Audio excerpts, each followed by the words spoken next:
สบายดีพ่อแม่พี่น้องเช้าวันที่6เดือน8 2026เนาะมาอัปเดตน้ำของตอนเช้าโอ้น้ำของกำลังขึ้นเลยพี่น้องเลยเบิ่งกระเจ้าใส่มองหลัดปลาอยู่นี่เนาะ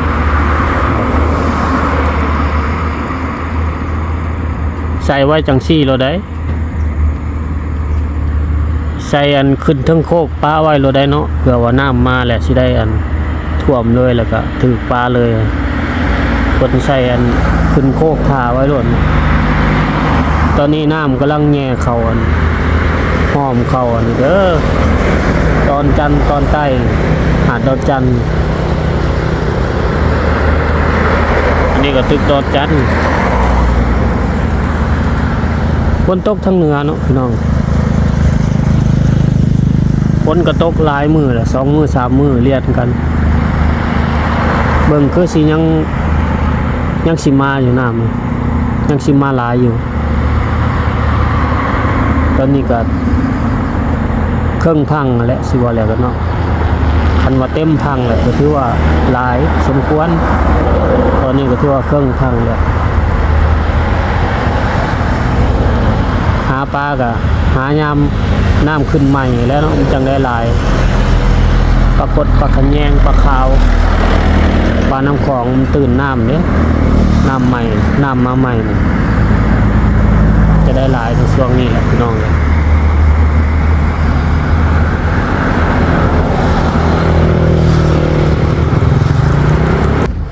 โอ้ขอนไม้ขอต่อกำลังไหลมาพี่น้องเลย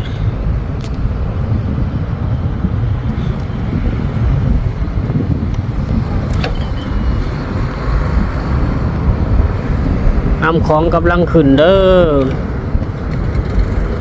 ความมากมาพร้อมกับฝนตกลินๆเนาะตอนนี้ก็ยังฝนตกอยู่ท่าของโรงแรมแลนด์มาร์ค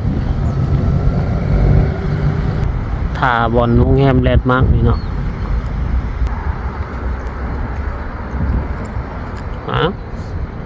กันยังบ่เศร้านี่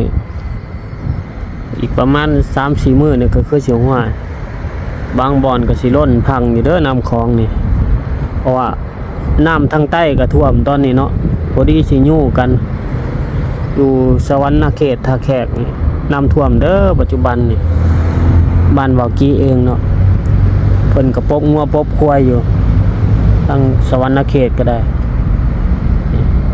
ทางเหนือก็กำลังมาเด้อน้ำนี่สิไปอยู่กันอยู่ท่าแขกสวรรณเขตพุ่นแหละเนาะฮอดฤดูกาลแล้วถือว่าใกล้สิฮอดบุญห่อข้าวแล้วน้ำนี่ก็มาเต็มที่เลยเนาะ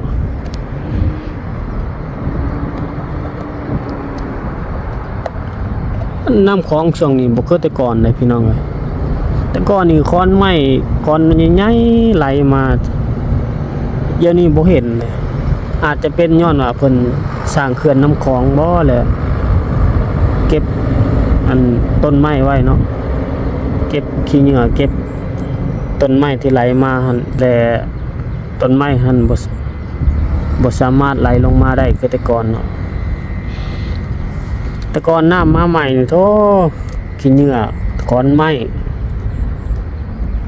ฟองปวกสิเนาะไหลมานี่มึนวันอยู่แล้ว